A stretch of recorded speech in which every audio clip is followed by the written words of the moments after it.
Grand merci pour l'invitation. Je déteste comme ça passer en courant pour faire des commentaires et puis me casser sans même écouter les réactions. Donc c'est pas du tout mon habitude, mais donc je serai de nouveau là cet après-midi. Et donc si vous avez des réactions par rapport à ce que je vais dire, n'hésitez pas, vous aurez l'occasion de me les faire et je passerai plus de temps avec vous cet après-midi. J'ai envie de dire de manière un peu provocante, les inégalités augmentent, et alors? Et alors? Parce que l'idéologie dominante à laquelle nous sommes confrontés ici, au Parlement européen, encore plus dans les cercles qui sont aujourd'hui les temples de la pensée unique, là où elle règne de manière chimiquement pure, à savoir la Commission européenne et la Banque centrale. Et alors? Et alors parce que, finalement, si elles augmentent, j'ai deux réponses. Soit, qu'est-ce que vous voulez? C'est inévitablement le mal qu'on doit s'infliger si on veut ramener les finances publiques en équilibre et je ne dois pas regarder très loin, enfin si c'est très loin d'ici, c'est en Grèce, mais vous voyez, c'est le prix à payer. C'est le prix à payer pour qu'on restaure les finances publiques et même si les syndicats, et de manière assez surprenante maintenant, le patronat disent, mais est-ce que vous n'êtes pas fou dans votre tête? Eh bien on continue à le faire. C'est le prix à payer. Ça, c'est une première explication. L'autre explication, c'est non, c'est pas seulement le prix à payer, en fait, c'est fondamentalement bon. On devrait être content qu'il y a des inégalités, parce que grâce à ce fameux effet de ruissellement, rendez les riches plus riches et tout le monde s'en trouve mieux. Et donc il nous faut des inégalités, c'est ça qui fait qu'une société est innovante, c'est ça qu'une société est compétitive. Vive les inégalités. Et donc, j'ai envie de dire, vous dites qu'il y en a plus, eh bien c'est très bien et on ne devrait pas s'en soucier. Mais ça, c'est évidemment la religion du moment, elle règne depuis assez longtemps. Je dis religion parce que ça n'a évidemment rien à voir avec la réalité, ça n'a rien à voir avec les faits. Et moi je m'en tiens, désolé de le dire, mais aux faits. Et là, pour moi, ma Bible alors, c'est une Bible statistique, c'est un ouvrage de Wilkinson et Pickett qui démontre que selon une quinzaine d'indicateurs de bien-être, que ce soit l'espérance de vie, la santé, le degré d'alphabétisation, le degré de confiance que les gens ont les uns vis-à-vis des autres, eh bien, les sociétés plus égales sur le plan des revenus performent mieux. Autrement dit, même pour les riches, il fait mieux vivre dans une société plus égale que plus inégale sur le plan des revenus. Et c'est ça la bataille que nous devons mener. Parce que spontanément, ça nous semble évident quand on voit ces chiffres, les inégalités augmentent, c'est inacceptable. Mais non, pour la majorité, les inégalités augmentent et alors? Ça n'est pas un problème. Ou c'est une petite difficulté de parcours et on la surmontera bien s'il le faut. Et donc la vraie bataille à gagner, c'est de rappeler que les sociétés plus égales sont des sociétés où il fait mieux vivre pour tous, pas juste pour les pauvres, pour tous, y compris pour les riches.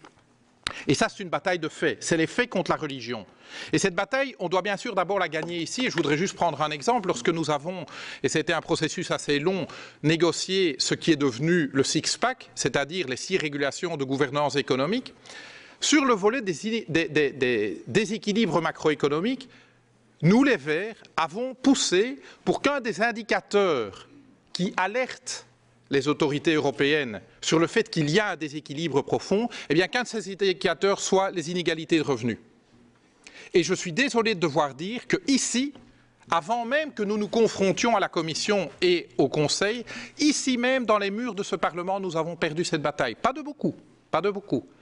Mais nous étions minoritaires entre SND, la GUE et nous, à défendre cette vue que oui, les inégalités sont un indicateur qui mérite qu'on le regarde. On n'a pas encore dit qu'il fallait faire quelque chose. Mais même le regarder, pour une majorité de gens dans ce Parlement, c'est déjà de trop. C'est déjà de trop de regarder les inégalités. Parce qu'évidemment, fondamentalement, ça met quand même un peu mal à l'aise. On a tous un vieux fond chrétien qui nous dit il y a quand même quelque chose qui ne va pas là-dedans. Et donc, première bataille à gagner, c'est la gagner ici. Mais évidemment, beaucoup plus largement, c'est gagner la bataille dans la société. C'est-à-dire montrer aux gens, chiffres à l'appui, faits et arguments à l'appui, que l'égalité des revenus est un objectif qui doit être poursuivi. C'est une condition de performance.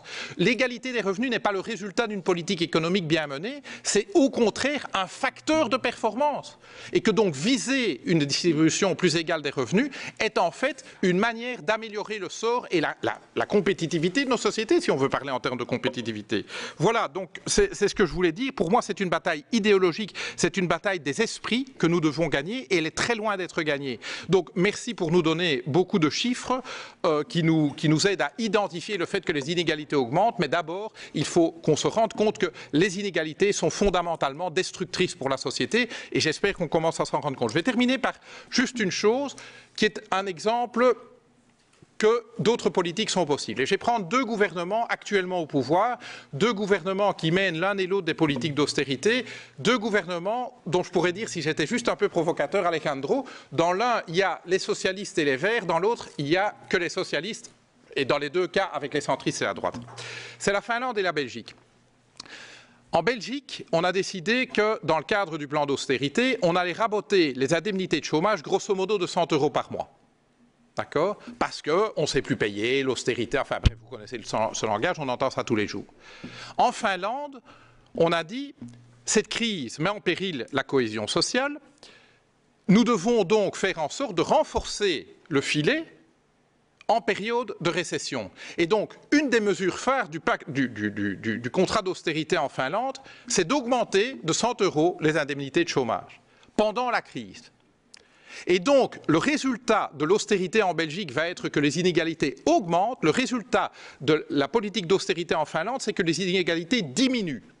Et donc, ça veut dire qu'il n'y a pas qu'un chemin pour arriver à l'équilibre budgétaire et à la soutenabilité budgétaire. Il y en a plusieurs. Certains augmentent les inégalités, d'autres les diminuent. Je vous remercie.